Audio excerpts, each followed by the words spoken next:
ना, हम आपको बढ़िया सा खाना भी खिलाएंगे और साथ में मैं आपका सारा कर्ज भी चुका दूंगा। सच में तू मेरा पैसा दे रहा है? हाँ हाँ सच में भाई। पर तो जैसे भिखारी के पास अचानक कहाँ से आगे पैसे? हाँ, तू तो दाने दाने को मोहताज था। भाई साहब अब आम खाइए ना, गुठलियाँ क्यों गिन रही हो? रात का समय दामोदर अपनी पत्नी लक्ष्मी और बेटी सपना के साथ अविनाश के छोटे से घर में आता है।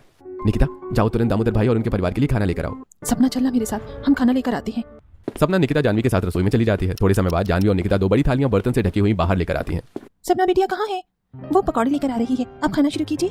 तभी लक्ष्मी एक थाली के ऊपर का ढक्कन हटाती है तो उसमें कई सारे बड़े बड़े मरे हुए चूहे थे। ये क्या है? इतने सारे मरे हुए चूहे? दोनों चूहों को देखकर डर जाते हैं। अरे अरे डरिए मत, ये चूहे हमारे घर की बिल्ली का खाना है। जानवी इसे सामने रख दो। जानवी चूहों से भरी थाली वहां से उठा लेती है। तभी दामोदर दूसरी थाली का ढक्कन हटाता है तो उसमें उसकी बेटी सपना का कटा हुआ सिर रखा हुआ था। यह भयानक दिल दहला देने वाला मंजर देखकर दामोदर और लक्ष्मी के हाथ पैर कांपने लगते हैं। सपना सपना। तभी अविनाश और उसके परिवार के सभी सदस्य भयानक भूत, चुड़ैल और राक्षस बन जाते हैं। क्या हुआ दामोदर? अपनी बेटी का कटा हुआ सिर देखकर सिर घूम रहा है क्या? ये तो सारे भूत हैं, भागो यहाँ से। सारे प्रेत जोर जोर से हंसने लगते हैं। तभी दामोदर लक्ष्मी पीछे मुड़ते हैं तो पीछे दरवाजा ही नहीं था, वहां बड़ी सी दीवार थी। अरे अरे दरवाजा कहाँ गायब हो गया? क्या हुआ दामोदर, अपना कर्जा नहीं लेगा हमसे? सारे प्रेत जोर जोर से हंसने लगते हैं। मुझे नहीं चाहिए कोई पैसा, मैं अपना कर्ज माफ करता हूँ। बल्कि हम तुम्हें और पैसे दे देंगे, बस हमें यहाँ से जाने दो। हमें जाने दीजिए, हमें कुछ मत करना। कर्ज तो तुम्हें लेना ही पड़ेगा और बिना कर्ज दिए हम तुम्हें यहाँ से जाने नहीं देंगे। सब प्रेत जोर जोर से हंसने लगते हैं। बचाओ, कोई हमें बचाओ बचाओ। तभी सारे प्रेत दामोदर और लक्ष्मी को जान से मार देते हैं और उनके शरीर को नोच नोच कर खा जाते हैं। अगले दिन सवेरे अविनाश और उसके परिवार वाले सब नॉर्मल पहले की तरह इंसान बन चुके थे। निकिता मैं काम पर जा रहा हूँ। अविनाश वहां से चला जाता है। थोड़े समय बाद बलवंत, जानवी और निकिता बच्चों के साथ आंगन में बैठे थे और सामने गांव के सारे निवासी अपने अपने काम में लगे हुए थे। तभी पड़ोस वाली 2 महिलाएं वहां आती हैं। निकिता हम सब दामिनी बहन के घर जा रहे हैं, उनके घर बेटी हुई है, तुम चल रही हो साथ? हाँ हाँ चलती हूँ ना।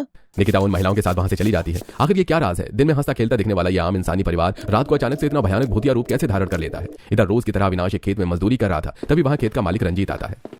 अच्छा सोना अविनाश, तो किसी मेहंदी डिजाइनर को जानता है क्या? 2 दिन बाद मेरी बेटी मधु की शादी है और मधु को मेहंदी लगाने के लिए हमें अब तक कोई अच्छी मेहंदी डिजाइनर नहीं मिल रही है। मालिक मेरी छोटी बहन जानवी है ना, वो बहुत अच्छी मेहंदी लगाती है। अरे वाह, तू अपनी बहन को आज मेरे घर भेज देना, वो मेरी बेटी मधु को मेहंदी लगा देगी। क्षमा कीजिए मालिक, पर मेरे बाबा मेरी बहन को घर से बाहर नहीं निकलने देते। अच्छा कोई नहीं, मैं अपनी बेटी और पत्नी को रात में तेरे घर भेज दूंगा। रात का समय अविनाश और सब घर में थे। तभी रंजीत की पत्नी कावेरी और उसकी बेटी मधु दोनों वहां आते हैं। अरे जानवी, ये रंजीत मालिक की बेटी है, इन्हें बढ़िया सी मेहंदी लगा दो। तभी जानवी मधु के हाथों पर मेहंदी लगाने लगती है। वाह दीदी, आप तो कितनी बढ़िया डिजाइन बना रही हो। थोड़े समय बाद जानवी मधु के दोनों हाथों पर मेहंदी लगा देती है। तभी अचानक मधु के हाथ में बहुत जलन होने लगती है। मेरा हाथ। क्या हुआ बिटिया? मेरे हाथों में बहुत जलन हो रही है माँ। तभी अचानक मधु के हाथों की वो मेहंदी भयानक कीड़े बन जाते हैं और वो कीड़े मधु के हाथों में घुसकर उसे काटने लगते हैं। ये कीड़े कहाँ से आ गए? अरे ये कीड़े कहाँ से आ गए? मधु दर्द के मारे चीख रही थी, चिल्ला रही थी। तभी जानवी और सब जोर जोर से हंसने लगते हैं।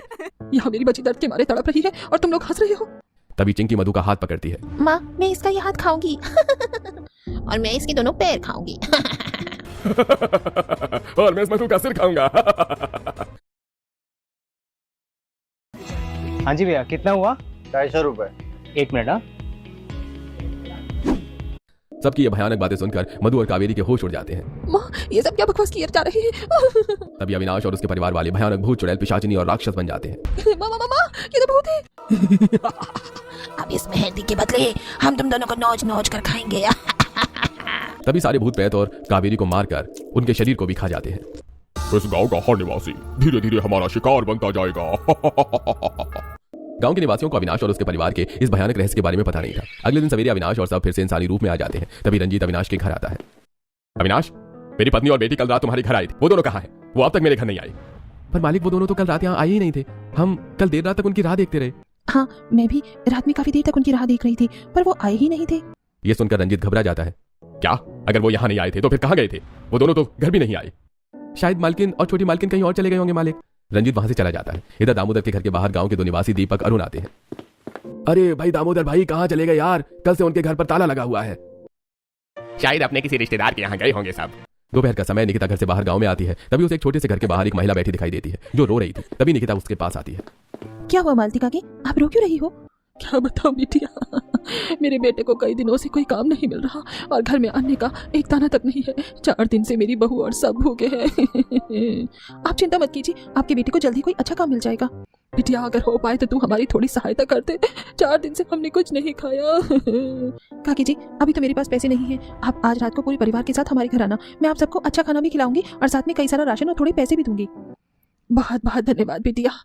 रात का समय निकिता और सब घर में थे। तभी मालती और उसके परिवार वाले वहां आते हैं तो निकिता उन सबको खाने में इंसान के कंकाल की हड्डियां देती है। ये सब क्या है बिटिया? चिंता मत कीजिए काकी जी, बहुत जल्द आप सबके शरीर की हड्डियां भी ऐसे ही सूख जाएंगी। तभी निकिता और सब फिर से अपने भूतिया रूप में आ जाते हैं और वो मालती और उसके परिवार वालों को भी मार देते हैं। अब इसी तरह रोज रात में निकिता और उसके परिवार वाले भूतिया रूप में आकर गांव के अलग अलग निवासियों को मारने लगे। कुछ दिन बाद एक रात गांव का साहूकार अविनाश के घर के बाहर आता है। अविनाश के बच्चे बाहर निकल, 4 महीने से मेरा पैसा दबाकर कहां छुप कर बैठा है, बाहर निकल अविनाश। तभी अविनाश और सब बाहर आते हैं तो वहां गांव के 2-3 निवासी और आते हैं। अरे आप सब यहाँ? वो सब छोड़, मेरा पैसा निकाल अभी। हाँ भाई, मुझे भी मेरा पैसा चाहिए, काफी दिन से तुम पागल बना रहे हो मुझे। अच्छा हुआ आप सब आ गए, आप सब अंदर आइए, मैं आपको आपका सारा पैसा देता हूँ। तभी सब घर के अंदर आते हैं तो अविनाश घर का दरवाजा बंद कर देता है। ये दरवाजा क्यों बंद कर रहा है? कहीं हमें मारने का प्लान तो नहीं है तेरा? हाँ बिल्कुल सही पकड़े हैं साहूकार साहब। तभी अविनाश और सब अपने भूतिया रूप में आ जाते हैं। अरे बाप रे, ये सब तो भूत है, भागो यहाँ से। सब जैसे ही भागने लगते हैं तो अविनाश का ये घर अचानक से एक खंडर कमरा बन जाता है जिसकी दीवारें खून से लाल थी और नीचे फर्श पर इंसानों के कई सारे कंकाल उनके शरीर के टुकड़े पड़े हुए थे। ये भयानक मंजर देखकर बलराम और सबकी रूह तक कांपने लगती है। अरे ये कहाँ आ गए हम? यहाँ तो इंसानों के शरीर के कितने सारे टुकड़े हैं। चिंता मत करो, बहुत जल्द तुम्हारे शरीर के टुकड़े भी यहाँ ऐसे ही पड़े रहकर सड़ते रहेंगे। नहीं चुड़ैल बहन, हमें मत मारना, हमें जाने दो यहाँ से। चलो हम तुम्हें छोड़ देते हैं। हमारे 10 गिनने तक तुम सब यहाँ से भाग जाओ और अगर 10 गिनने तक तुम यहाँ से नहीं भाग पाए तो हम तुम्हें ऐसी दर्दनाक मौत देंगे कि दोबारा जन्म लेने की तुम्हारी रूह भी कांप उठेगी। ये सुनकर बलराम और सब डर के मारे पेंट में ही सूसू कर देते हैं। अरे देख क्या रहे हो, भागो यहाँ से। अब सब इस खंडर में से 6 दरवाजे थे। तभी बलराम और सब दरवाजे से जाते हैं तो वो सब दूसरे दरवाजे से वापस इन्हीं भूतिया लोगों के पास इस खंडर कमरे में आ जाते हैं। भागो भागो इंसानों भागो। हमें वापस इसी कमरे में कैसे आ गए? चलो दूसरे दरवाजे से जाते हैं। तभी सब दूसरे दरवाजे से बाहर जाते हैं तो फिर से सब तीसरे दरवाजे से इसी खंडर कमरे में चले आते हैं। अब इसी तरह सब हर दरवाजे से जाते हैं पर बार बार सब वापस इन्हीं भूतों के पास इस खंडर कमरे में चले आते हैं। ये देखकर सारे प्रेत जोर जोर से हंसने लगते हैं। ये कैसा चक्रव्यूह है? हम जिस भी दरवाजे से बाहर जाने की कोशिश कर रहे हैं तो हम वापस इसी खंडर में कैसे चले आ रहे हैं? अरे गिनती खत्म और अब तुम्हारा जीवन भी खत्म। तभी सारे प्रेत साहूकार और सब पर हमला करके उन्हें भी दर्दनाक तरीके से मौत के मुंह में पहुंचा देते हैं। अगले दिन सवेरे साहूकार की पत्नी बलराम की पत्नी सब अविनाश के घर आते हैं और उससे अपने पतियों के बारे में पूछते हैं। नहीं, कल रात को तो कोई यहाँ आया ही नहीं। अब गांव में रोज रोज हो रहे इंसानों के लापता होने पर गांव के निवासी भी परेशान होते जा रहे थे। अगले दिन रात में रंजीत गांव में सड़क से पैदल चलते हुए जा रहा था। पता नहीं मधु और कावेरी कहाँ चले गए, कब से मैं उन्हें ढूंढ रहा हूँ। चलो एक बार अविनाश को लेकर पास के गांव में जाकर देख लेता हूँ, शायद वहां मुझे मधु और कावेरी मिल जाए। रात के 10 बजने को आए थे तभी रंजीत अविनाश के घर के पास आता है तो अविनाश के घर के अंदर से भयानक चीखने चिल्लाने की आवाजें आ रही थी और घर का दरवाजा बंद था। अरे ये कैसी आवाजें हैं? रंजीत जब घर की खिड़की के पास आकर अंदर देखता है तो अंदर घर में अविनाश और सब भूतिया अवतार में कुछ गांव के निवासियों को बेरहमी से मार रहे थे। ये देखकर रंजीत की आंखें फटी की फटी रह जाती हैं। अरे बाप रे बाप, ये सब तो भूत है। अगले दिन रंजीत गांव के सारे निवासियों को अपनी हवेली में बुलाता है और सबको कल रात की सारी घटना के बारे में बताता है। ये सुनकर मुखिया और सबके होश उड़ जाते हैं। क्या अविनाश और उसके परिवार वाले भूत हैं और वही गांव के निवासियों को मार रहे हैं?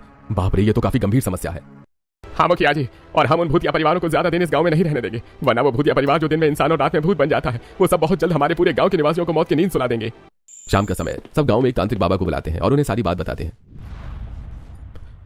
तो बाबा अपने तंत्र मंत्र से उन भूतिया परिवार का रहस्य का पता करते हैं। थोड़े समय बाद उस घर में जो अविनाश और उसके परिवार के सदस्य हैं वो इंसान नहीं जंगल में रहने वाली भयानक प्रेत है। बात उन दिनों की है। बेटा अब तुम दुखी मत हो और घर जाकर अपने परिवार के साथ खुश रहो। तुम्हारा सारा कर्ज भी दूर हो जाएगा और तुम्हारी परेशानी भी दूर हो जाएगी।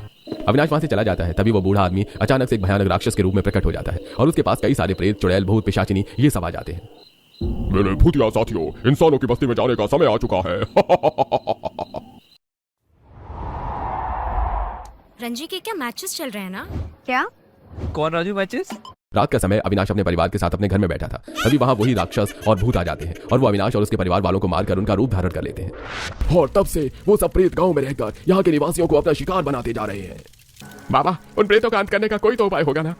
आज अमावस्या की रात है। सारे प्रेतों का घर जंगल में एक विशाल पेड़ पर है और उसी पेड़ में उन सारे प्रेतों की शक्तियां जुड़ी हैं। हमें आज रात उस पेड़ को जलाना होगा, जिसके बाद उन सारे प्रेतों का हमेशा के लिए अंत हो जाएगा। रात का समय बाबा और सब जंगल में एक विशाल पेड़ के पास थे। सारे गांव वाले पेड़ के पास एक गोल घेरा बनाकर बैठे थे और सब एक दूसरे का हाथ पकड़े हुए थे। जब तक इस पेड़ को आग नहीं लगती कोई भी इंसान एक दूसरे का हाथ नहीं छोड़ेगा। वो प्रेत यहाँ आकर तुम्हें डरा सकते हैं, तुम्हें हानि भी पहुंचा सकते हैं, पर तुम्हें हाथ नहीं छोड़ना है। तभी बाबा अपने तंत्र मंत्र करने लगते हैं और सारे गांव के निवासी एक दूसरे का हाथ पकड़े बैठे थे। तभी वहां वो सारे प्रेत प्रकट हो जाते हैं। बंद करो ये सब, वरना हम तुम सबका सर्वनाश कर देंगे। चाहे जो भी हो जाए कोई भी एक दूसरे का हाथ नहीं छोड़ेगा। ये प्रेत तुम लोगों के करीब नहीं आ सकते। तभी बाबा अपने तंत्र मंत्र करने लगते हैं और सारे प्रेत जब इंसानों के पास जाने लगते हैं, बाबा ने सबके पास एक शक्तिशाली घेरा बनाया हुआ था, जिसके कारण सारे भूत गांव वालों के पास नहीं जा पा रहे थे। रोको इन सबको। तभी सारे प्रेत लकड़ियां, पत्थर ये सब गांव वालों को फेंक कर मारते हैं। गांव वाले दर्द के मारे तड़प रहे थे, पर वो एक दूसरे का हाथ नहीं छोड़ रहे थे। छोड़ो हाथ इंसानों, कोई हाथ नहीं छोड़ना। तभी राक्षस एक बड़ा सा पत्थर उठाता है। ये देखकर सब गांव वाले घबराने लगते हैं। अब जैसे वो राक्षस वो पत्थर गांव वालों को मारने लगता है, तभी उस पेड़ पर आग लग जाती है और सारे प्रेत उस जलते हुए पेड़ के अंदर जाकर उस आग में जलने लगते हैं। तभी वो पेड़ पूरी तरह से जलकर भस्म हो जाता है और उनके प्रेतों का हमेशा हमेशा के लिए अंत हो जाता है। तो इसी तरह बाबा और गांव के निवासियों ने बड़ी हिम्मत करके उन प्रेतों का अंत किया और अब सभी गांव के लोग आराम से अपनी जिंदगी बिताने लगे। दिन में